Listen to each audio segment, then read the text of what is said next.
Hello friends, स्वागत है आपका अपने चैनल में। आज हम आपको एसएससी जीडी का अगला मॉडल पेपर सॉल्व करवाने चल रहे हैं। तो चलिए शुरू करते हैं।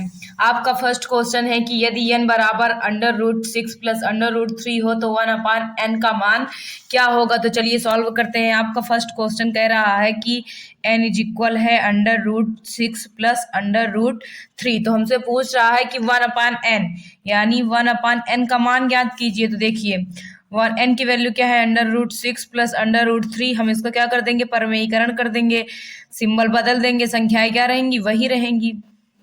इज इक्वल √6 माइनस √3 अपान √6 का स्क्वायर माइनस √3 का square is equal √6 minus √3 upon 6 minus 3। तो आपका सॉल्व करने पर आएगा √6 माइनस √3 अपान 3। तो आपको जब 1/n का मान निकाले तो आपको कितना आ गया, √6 माइनस √3 अपान 3। कौन सा ऑप्शन सही हो गया आपका, फोर्थ ऑप्शन सही हो गया। आइए नेक्स्ट क्वेश्चन की ओर चलते हैं। आपका नेक्स्ट क्वेश्चन कह रहा है कि 21 प्लस 22 प्लस डैश 46 का मान क्या है। तो चलिए इसे सॉल्व करते हैं। बोल रहा है 21 प्लस 22 प्लस डैश 46 का मान। हमारा सेकंड क्वेश्चन कह रहा है 21 प्लस 22 प्लस डैश कहाँ तक गया है, 46 तक गया, इसका मान पूछ रहा है। तो देखिए a इज इक्वल कितना दिया है हमें, 21, an कितना दिया है आपको 46 और d कितना दिया है 22 माइनस 21 कितना दिया है, एक n नहीं पता है और हमसे पूछा क्या है, यसन पूछा है। तो चलिए इसे फाइंड करते हैं। तो देखिए फॉर्मूला होता है an is equal a plus n minus 1 into D होता है फॉर्मूला आपका। an कितना है आपका 46 है, a कितना है 21, n नहीं पता, डी आपका 1 है। 46 minus 21 is equal n minus 1। 46 में से 21 घटाएंगे तो आपका आ जाएगा, देखिए 6 में से 1 गया कितना आ गया आपका 5, 4 में से 2 गया कितना आ गया 2 इज इक्वल n माइनस 1। तो n इज इक्वल कितना आ गया आपका 26, कितना आ गया 26 आ गया। हमसे क्या पूछा, Sn पूछा है। तो देखिए Sn इज इक्वल फॉर्मूला होता है n/2 ब्रैकेट में a प्लस an। n हमारा कितना है 26 अपान 2, a आपका 21 है और an कितना है 46 है। इधर ही सॉल्व कर दे रहे हैं। तो देखिए 13 को 26 से काटेंगे कितना आ गया 13 गुणे 6 1 7 4 2 6। उसके बाद जब 13 और 67 का मल्टीप्लाई करेंगे तो आपका आ जाएगा 871। क्या आ जाएगा 871। तो Sn का मान कितना आ गया आपका 878। अगर आप 21 प्लस 22 प्लस 46 ऐसे ऐसे डैश करके योग करते जाएंगे तो आपको कितना आ जाएगा 871 आ जाएगा। आइए नेक्स्ट क्वेश्चन में चलते हैं। आपका नेक्स्ट क्वेश्चन कह रहा है कि 68 के कितने धनात्मक गुणांक हैं। 68 के कितने धनात्मक गुणांक हैं। तो चलिए 68 का आप क्या कर लीजिए, गुणनखंड कर लीजिए। क्या कर लीजिए, गुणनखंड। हमसे 68 का गुणात्मक धनांक पूछा, धनात्मक गुणनखंड पूछा है।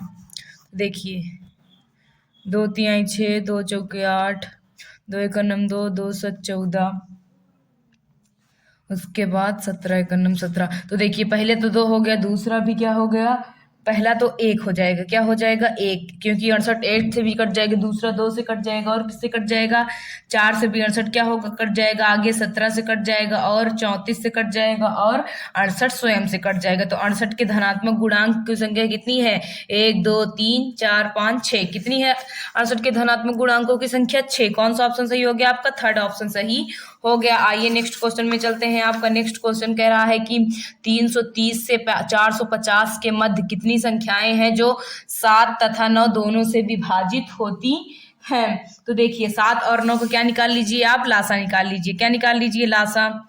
7 9, देखिए 7 1 7, 9 नहीं कटेगा, 3 तरीके 9, 3 1 3। तो इसका लासा कितना आ गया 70 के 21 21 तरीके 63। 7 9 का लासा कितना आ गया, लासा इज इक्वल कितना आ गया आपका 63। उसके बाद क्या कहते हैं 330 और 450 के मध्य संख्याएं जो 63 से विभाजित होती हैं वो निकाल लीजिए। देखिए 63 का भाग आप किस में दीजिए, 450 में दीजिए। किस में दीजिए, 450 में। तो ये आपका जाएगा कितनी बार, देखिए 63 दूनी 3 दूनी 6 6 दूनी 12, देखिए ऐसे करिए आप, 330 व 450 के मध्य 63 से विभाजित होने वाली संख्याएं, विभाजित होने वाली संख्याएं। आपकी दो संख्याएं हैं कौन कौन सी? 378 और 441। यही जो दो संख्याएं हैं जो आपकी किससे कटेंगी? 63 से कटेंगी। तो क्या कहते हैं, ये 7 और 9 से भी कट जाएंगी। अतः क्या कहते हैं, 330 और 450 के मध्य 7 और 9 से विभाजित होने वाली कितनी संख्याएं? सिर्फ दो संख्याएं। कितनी संख्याएं हैं? दो संख्याएं हैं। आइए अगले क्वेश्चन में चलते हैं। आपका अगला क्वेश्चन कह रहा है 2 की पावर 2 प्लस 4 की पावर 2 प्लस 6 की पावर 2 प्लस डेढ़ डेढ़ 20 की पावर 2 का मान क्या है? तो पहले इसको जो वर्ग लगा है उसको हम हटा लेते हैं। देखिए हमें दिया है 2 की पावर 2 प्लस 4 की पावर 2 प्लस 6 की पावर 2 प्लस डेढ़ डैश डैश 20 की पावर 2, इतना हमें दिया है। तो चलिए निकाल लेते हैं। देखिए 2 का वर्ग क्या हो जाएगा? 4, 8 का वर्ग, 4 का वर्ग 16, 6 का वर्ग 36। उसके बाद 6 के बाद क्या आएगा आपका? सम संख्याएं ले रहा है, उसके बाद क्या आएगा? 8 आएगा। क्या आएगा? 8 का वर्ग क्या हो जाएगा? 64। उसके बाद क्या आएगा? 12 हो 10 आएगा। 10 का वर्ग 100। उसके बाद आपका आएगा 144। सम संख्याएं ले रहा है इसीलिए मैंने सम संख्याओं का वर्ग कर रही हूं मैं। देखिए आपका 64 आ गया प्लस 100। 12 के बाद अगली सम संख्या क्या आएगी आपकी? 14, 196। उसके बाद आएगा आपका 16 यानी 256। कितना? 256। अगली सम संख्या आएगी आपकी 18 यानी 324। क्या? 324। और अगली सम संख्या 20। 20 का वर्ग क्या हो जाएगा? 400। जब आप इन सबको ऐड करेंगे तो आपको आपका ऐड करने पर आएगा 1540। क्या आ जाएगा? 1540 आ जाएगा। कौन सा ऑप्शन सही हो जाएगा आपका? फोर्थ ऑप्शन सही हो जाएगा। आइए नेक्स्ट क्वेश्चन की ओर चलते हैं। आपका नेक्स्ट क्वेश्चन कह रहा है कि ए तथा बी, ए कॉमा बी तथा सी ने एक कार्य को 26,000 रुपए में लिया। ए तथा बी ने मिलकर कार्य का 9/13वां हिस्सा पूरा करते हैं। सी का हिस्सा रुपए में क्या है? तो चलिए इसे सॉल्व करते हैं। माना सी द्वारा किया गया कार्य, सी द्वारा किया गया कार्य, देखिए किया गया काम। देखिए हम कुल काम क्या मान ले रहे हैं? एक मान ले रहे हैं। क्या मान ले रहे हैं? कुल काम इज इक्वल हम एक मान ले रहे हैं। कुल काम आपका एक है। सी द्वारा किया गया काम, तो कुल काम एक है। ए और बी ने मिलकर कितना काम किया है? 9/13। तो शेष काम जो बचेगा वो कौन करेगा? सी। तो आपका आ जाएगा 13 माइनस 9/13 इज इक्वल आपका आ गया कितना? 4/13। कितना आ गया? 4/13। ये काम किसने किया है? सी ने किया है। किसने किया है? सी ने। तो सी का हिस्सा। कुल टोटल पैसा कितना था? 26,000 था। 26,000 का 4/13 भाग किसने किया है? सी ने किया है। देखिए 13 दूनी 26, 4 दूनी 8। तो सी का हिस्सा कितना है? 8,000 रुपए। रुपए में सी का हिस्सा कितना है? 8,000 रुपए है। कौन सा ऑप्शन सही हो गया आपका? सेकंड ऑप्शन सही हो गया। आइए नेक्स्ट क्वेश्चन में चलते हैं। आपका नेक्स्ट क्वेश्चन कह रहा है कि 3 नल ए बी तथा सी एक टंकी को क्रमशः 9,10, 90,10 तथा 18 घंटे में भर सकते हैं। सभी नलों को एक साथ खोल दिया जाए तो टंकी कितने घंटे में भर जाएगी? चलिए निकाल लेते हैं। 7वां क्वेश्चन, 1 घंटे में टंकी का भरा गया भाग। 1 घंटे में टंकी का भरा गया भाग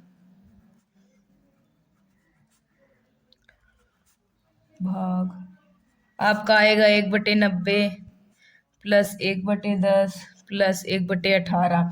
एलसीएम लेंगे तो आपका क्या आ जाएगा? 90। 90 का 90, 10 9 आई 90, 18 पंजे 90। ऐड करेंगे तो आपका आ जाएगा, देखिए 9 1 10, 10 5 15, 15 छक्का कितना हो जाएगा आपका? 90। 1/6 यानी टंकी को भरने में लगा समय, टंकी को भरने में लगा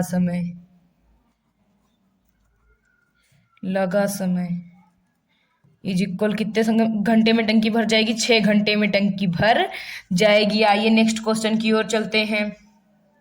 आपका नेक्स्ट क्वेश्चन कह रहा है एक समलंब की तो समांतर भुजाओं की लंबाई 40 सेंटीमीटर तथा 50 सेंटीमीटर है।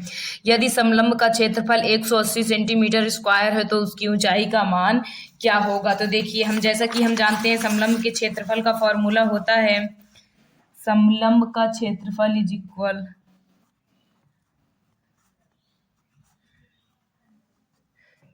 होता है 1/2 गुणे ऊंचाई गुणे समांतर भुजाओं का योग, समांतर भुजाओं का योग।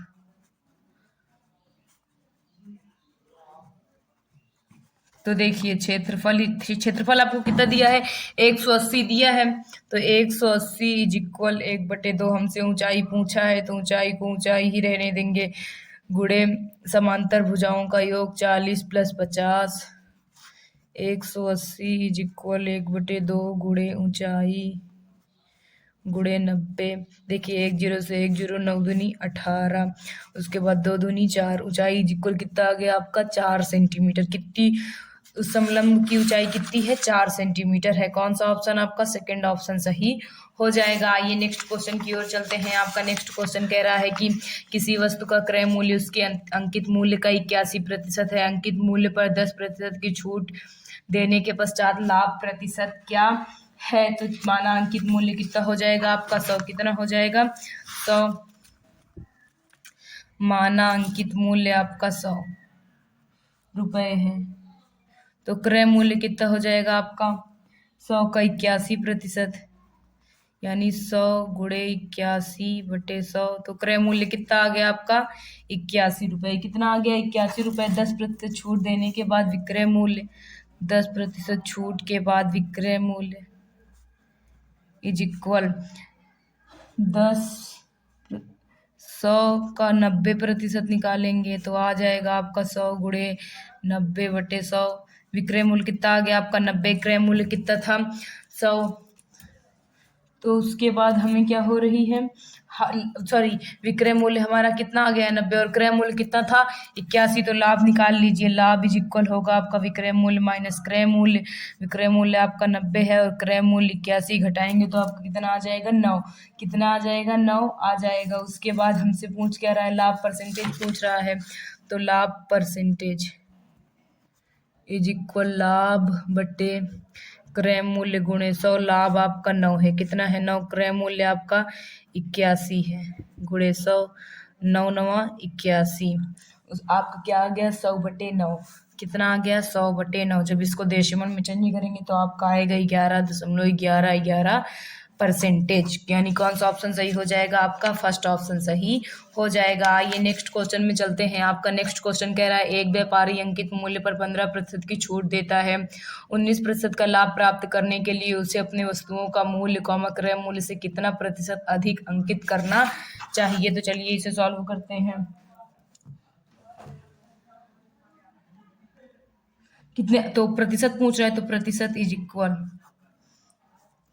19 + 15। देखिए 19 अंकित मूल्य पर 19% की छूट, और सॉरी 15% की छूट और 19% का लाभ कमा रहा है, तो इन दोनों को जोड़ लीजिए, बटे 100 - 15 परसेंटेज निकालना है, गुणे 100। 19 और 15 को जोड़ेंगे तो आपका आ जाएगा 34/85 गुणे 100। 17 दूनी 34, 17 × 5 = 85, तो 5 दूनी 10। कितने परसेंटेज होना चाहिए, 40% अधिक अंकित करना चाहिए। कौन सा ऑप्शन सही हो जाएगा आपका, सेकेंड ऑप्शन सही हो जाएगा। आइए नेक्स्ट क्वेश्चन की ओर चलते हैं। आपका नेक्स्ट क्वेश्चन कह रहा है कि यदि यम अनुपाते n बराबर 3:5 तथा यम अनुपाते o बराबर 4:6 हो तो m + n अनुपाते n + o का मान क्या होगा। तो चलिए सॉल्व करते हैं। 11 नंबर क्वेश्चन हमें दिया है कि यम अनुपाते n आपको कितना दिया है 3:5 और यम अनुपाते ओ कितना दिया है आपको 4:6। पूछा क्या है हमसे, m + n अनुपाते n + o, ये हमसे पूछा है। तो चलिए सॉल्व कर लेते हैं। देखिए m/n आपको दिया है 3/5 और m/o आपको दिया है 4/6। देखिए यहाँ पे m 3 है, यहाँ पे 4 है, m इक्वल नहीं है, m को इक्वल कर लेते हैं, यहाँ 4 से गुणा कर देते हैं और यहाँ पे 3 से गुणा कर देते हैं। तो देखिए m/n आपका आ जाएगा 4 × 12, 5 × 20 और m/o आपका आ जाएगा 4 × 12, 6 × 18। क्या हो जाएगा 6 × 18। अब देखिए m कितना हो गया आपका 12, n कितना है 20, अनुपाते n 20 है और o कितना है 18। तो इनको जोड़ लीजिए, आपका 2 3 अनुपाते 8 3, इसको काटिए, 2 एकम नम 2, 2 छंग 12, 2 एकम नम 2, 2 नवा 18, कितना आ जाएगा आपका 16:19 आ जाएगा। क्या आ जाएगा 16:19। कौन सा ऑप्शन सही हो जाएगा आपका? सेकंड ऑप्शन सही हो जाएगा। आइए नेक्स्ट क्वेश्चन की ओर चलते हैं। आपका नेक्स्ट क्वेश्चन कह रहा है कि यदि दो संख्याओं का योग उनके अंतर का अनुपात का 2 गुना है तो संख्याएं क्या है? माना संख्याएं x तथा y हैं। 12 नंबर सॉल्व करते हैं। माना संख्याएं x तथा y हैं। x तथा y हैं। उसके बाद कह रहा है दो संख्याओं का योग उनके अंतर का 2 गुना है। चलिए इसे सॉल्व करते हैं। x plus Y is equal to X minus 2y। तो देखिए उसके बाद हमसे बोल रहा है उनके अंतर का अनुपात 2 गुना है तो संख्याएं उस देखिए जब हम क्या कहते हैं 2y को उधर लाएंगे तो ये प्लस में हो जाएगा। y plus 2y is equal, इसको उधर ले जाएंगे तो वो माइनस में हो जाएगा। तो 3y इज इक्वल क्या आ गया आपका? x। क्या आ गया? x। तो x बटे y निकालेंगे तो आपका आ जाएगा 3/1। क्या आ जाएगा? 3/1। हमसे पूछा क्या है कि दो संख्याएं क्या है? तो आपका संख्याएं क्या आ गई? x अनुपात y इज इक्वल 3/1। कौन कौन सा ऑप्शन सही हो गया आपका? फोर्थ ऑप्शन सही हो गया। आइए नेक्स्ट क्वेश्चन में चलते हैं। आपका नेक्स्ट क्वेश्चन कह रहा है कि 19 संख्याओं का औसत 15 है। यदि एक संख्या 25 को शामिल कर लिया जाए तो इन संख्याओं का औसत 20। तो इन 20 संख्याओं का औसत क्या होगा? तो चलिए औसत इजिक को निकालते हैं। 20 संख्याओं का औसत इज इक्वल 19 गुणे 15 प्लस 25/20। देखिए 19 को गुणा 15 में करेंगे और फिर 25 जोड़ेंगे, आपका 310 आ जाएगा। बटे 20 कट गया, आपका आएगा औसत 15.5%। 15.5। तो औसत क्या आ गया आपका? 15.5। थर्ड ऑप्शन सही हो गया। आइए नेक्स्ट क्वेश्चन में चलते हैं। आपका नेक्स्ट क्वेश्चन कह रहा है कि एक वस्तु को 15% लाभ पर बेचा गया। यदि इसे 95 रुपये अधिक पर बेचा जाता तो 30% का लाभ होता। वस्तु का क्रय मूल्य क्या है? तो चलिए इसे सॉल्व करते हैं। माना वस्तु का क्रय मूल्य x रुपये है। माना वस्तु का क्रय मूल्य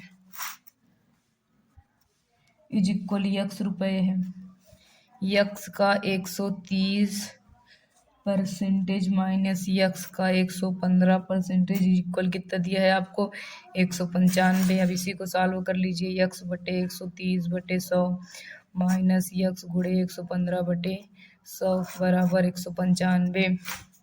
130 x बटे 100 माइनस 115 x बटे 100 बराबर 195। तो देखिए 130 में से 15 घटाएंगे तो आपको क्या आ जाएगा? 15 x बटे 100 बराबर 195। 15 से काटेंगे इसे, 15 एकन्नम 15, 15 एकन्नम 15, 15 दिया 45। तो x इज इक्वल कितना आ गया आपका? 1300। तक क्रय मूल्य कितना है उसका? 1300 है। थर्ड ऑप्शन सही हो गया आपका। आइए नेक्स्ट क्वेश्चन की ओर चलते हैं। नेक्स्ट क्वेश्चन कह रहा है कि एक व्यक्ति एक खिलौना 40 रुपए में खरीदता है तथा उसे 60 रुपए में बेचता है। यानी हमारा क्रय मूल्य क्या दिया गया है हमें? क्रय मूल्य आपका 40 रुपए है और विक्रय मूल्य कितना दिया गया है? 60 रुपए। लाभ परसेंटेज, लाभ इज इक्वल होता है विक्रय मूल्य माइनस क्रय मूल्य। 60 माइनस 40, तो आपका लाभ कितना आ गया? 20। लाभ परसेंटेज पूछ रहा है तो लाभ परसेंटेज इज इक्वल लाभ बटे क्रय मूल्य गुणे 100। 1 0 से 1 0, 2 दूनी 4, 2 पंजे 10। कितने परसेंटेज का लाभ हुआ उसे? 50% का लाभ हुआ। कौन सा ऑप्शन सही हो गया आपका? सेकंड ऑप्शन सही हो गया। आइए नेक्स्ट क्वेश्चन की ओर चलते हैं। आपका नेक्स्ट क्वेश्चन कह रहा है कि एक व्यक्ति 6 महीने में अपनी आय का 12% बचाता है। यदि वह उतनी ही राशि 4 महीने में बचाना चाहता है तो उसे अपनी मासिक बचत कितने प्रतिशत से बढ़ानी चाहिए? माना व्यक्ति की मासिक आय इज इक्वल 100 रुपये। क्या हो जाएगी? माना व्यक्ति की मासिक आय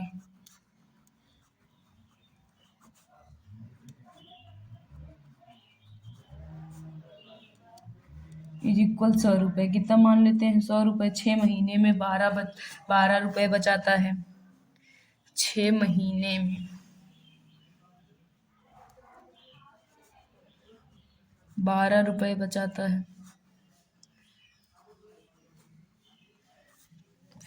एक महीने में कितना बचाएगा?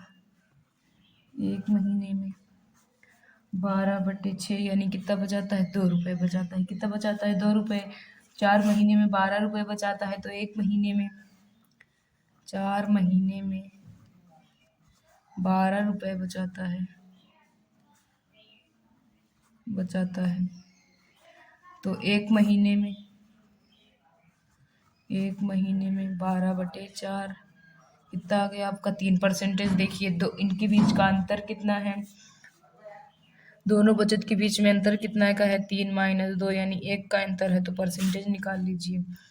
प्रतिशत इज इक्वल 1 बटे शुरुआती परसेंटेज 2 है गुणे 100 यानी कितने परसेंटेज की बचत करनी होगी, उसे 50% की अधिक बचत करनी होगी। कौन सा हो जाएगा आपका ऑप्शन, सेकेंड ऑप्शन सही हो जाएगा। आइए नेक्स्ट क्वेश्चन में चलते हैं। आपका नेक्स्ट क्वेश्चन कह रहा है कि जे कॉमा के से 10% अधिक है, के कॉमा एल से 10% कम है, एम कॉमा एम से 10% कम है। यदि एम 2000 है तो जे का मान क्या है, एन कितना है आपका। 17 नंबर क्वेश्चन सॉल्व करते हैं। एम इज इक्वल हमें दिया है कितना, 2000। कितना दिया है, 2000 दिया है। तो एल इज इक्वल 2000 का 90% बटे 100। एल आपका आ गया कितना, 1800। कितना आ गया, 1800। तो के इज इक्वल आ जाएगा आपका 1800 का 90% बटे 100। 18 9 ये कितना होता है आपका, 162 यानी 16 20 के का हमें, अब हम किसका निकालना है, जे का। जे इज इक्वल 16 20 का 110%। 16 20 गुणे 110 बटे 100 कट गया। जब 162 और 11 को गुणा करेंगे आपका आएगा 1782। तो जे का हिस्सा कितना है, 1782 यानी थर्ड ऑप्शन सही हो जाएगा आपका। आइए नेक्स्ट क्वेश्चन में चलते हैं। आपका नेक्स्ट क्वेश्चन कह रहा है कि एक व्यक्ति 3 किलोमीटर प्रति घंटा गति से 3 किलोमीटर प्रति घंटा की गति से चलने वाली रेलगाड़ी एक टेलीफोन के खंभे को पार करती है। यदि रेलगाड़ी की लंबाई 900 मीटर हो तो रेलगाड़ी खंभे को कितने समय में पार कर लेगी। हमसे समय किसमें पूछा है, सेकंड में पूछा है। तो चलिए सॉल्व करते हैं। रेलगाड़ी की चाल इज इक्वल, रेलगाड़ी की चाल हमें कितना दिया है, यानी स्पीड हमें 3 किलोमीटर प्रति घंटा दिया है। इसे हम किसमें चेंज कर लेते हैं, मीटर प्रति सेकंड में। 5/18 से गुणा कर दीजिए। 3 6 18 कितना आ गया, 5/6 मीटर प्रति सेकंड आ गया। तो चलिए समय निकाल लेते हैं। समय इज इक्वल होता है आपका दूरी बटे चाल। क्या होता है, दूरी बटे चाल। दूरी आपकी 900 है, समय कितना ले रहा है, 5/6। तो 900 गुणे 6/5 हो जाएगा। देखिए 5 1 5 5 8 40 18 छंग 18 छंग कितना होता है, 18 छक्का 108 होता है। यानी 10 80 सेकंड में वो रेलगाड़ी खंभे को क्या कर लेगी, पार कर लेगी। कौन सा ऑप्शन सही हो जाएगा आपका, सेकंड ऑप्शन सही हो जाएगा। कौन सा ऑप्शन, सेकंड ऑप्शन सही हो जाएगा। आइए नेक्स्ट क्वेश्चन की ओर चलते हैं। आपका नेक्स्ट क्वेश्चन कह रहा है कि एक 950 मीटर लंबी रेलगाड़ी एक 850 मीटर पुल को पार करती है। यदि रेलगाड़ी की गति 60 किलोमीटर प्रति घंटा है तो पुल को पार करने में कितना समय ब्रैकेट में सेकंड में लगेगा। तो चलिए रेलगाड़ी की गति कितनी दी गई है, हमें सॉल्व करते हैं इसे। रेलगाड़ी की स्पीड हमें कितना दिया है, 60 किलोमीटर प्रति घंटा दिया। इसको हम किस में चेंज कर लेते हैं, मीटर। 5/18 से क्या कर दीजिए आप, गुणा कर दीजिए। देखिए 3 दूनी 6, 3 छंग 18 20 पंजे 100/6 आ गया। आप कितना आ गया, 100/6। उसके बाद चलिए दूरी आपकी हो जाएगी, 850 प्लस 950, इसे ऐड कर लेंगे तो आपका आ जाएगा कितना, 1800। कितना आ जाएगा, 1800। तो समय, अब हम समय इक्वल जानते हैं क्या होता है, दूरी बटे चाल। दूरी आपकी 1800 है, चाल आपका 100/6 है। क्या है, 100/6 है। गुणे में चेंज करेंगे तो संख्याएं क्या होंगी, पलट जाएंगी। बटे 100, 18 छक्का कितना होता है आपका, 108। यानी 108 सेकंड में वो रेलगाड़ी पुल को पार कर लेगी। कौन सा ऑप्शन सही हो जाएगा आपका, सेकंड ऑप्शन सही हो जाएगा। आइए अपने लास्ट क्वेश्चन की ओर चलते हैं। आपका लास्ट क्वेश्चन कह रहा है कि वह धनराशि क्या है जो 2 वर्षों में 10% की वार्षिक ब्याज की दर से चक्रवृद्धि ब्याज पर 17,545 हो जाती है। इसमें हमसे क्या पूछ रहा है, मूलधन पूछ रहा है। क्या पूछ रहा है, मूलधन। तो माना मूलधन इज इक्वल आपका पी है। क्या है, मूलधन आपका यक्स मान ले रहे हैं। क्या मान ले रहे हैं, यक्स। तो हम जानते हैं ए इज इक्वल होता है पी ब्रैकेट में 1 + r/100 की पावर टी। ए हमें दिया है कितना, 17,545। पी नहीं पता है, पी हम यक्स माने हैं। दर हमें 10% दिया है। टाइम कितना दिया है आपको, 2 वर्ष दिया है। 17,545 इज इक्वल यक्स गुड़े 11/10 गुड़े 11/10। तो देखिए जब हम इसको किससे काटते हैं, 11 से काटते हैं। देखिए 11 इकन्ना में 11 बच गया आपका कितना, 6। 11 पचे 55। जब आप इसे 11 से काटेंगे तो आपका आ जाएगा 145। तो यक्स इज इक्वल आपका आ गया 145 गुणे 100, यानी कितना आ गया 14,500। मूलधन कितना था आपका 14,500। तो आज हमने आपको एसएससी जीडी का एक और मॉडल पेपर सॉल्व करवा दिया है। हमारे चैनल पर इसी तरीके आपको एसएससी जीडी के मॉडल पेपर सॉल्व करवाए जा रहे हैं। हमारे चैनल पर आपके रीजनिंग की वीडियो भी मिल जाएंगी। जो आपकी आने वाली परीक्षा है उसके लिए ये वीडियोस बहुत ही ज़्यादा इंपॉर्टेंट होने वाले हैं। तो प्लीज़ वीडियोस को लास्ट तक देखिए, और अगर आप चैनल पर नए हैं तो प्लीज़ चैनल को सब्सक्राइब जरूर कर लीजिए। अगर वीडियो पसंद आ रहा हो तो प्लीज़ वीडियो को लाइक करें और चैनल को सब्सक्राइब कर लें। Thank you.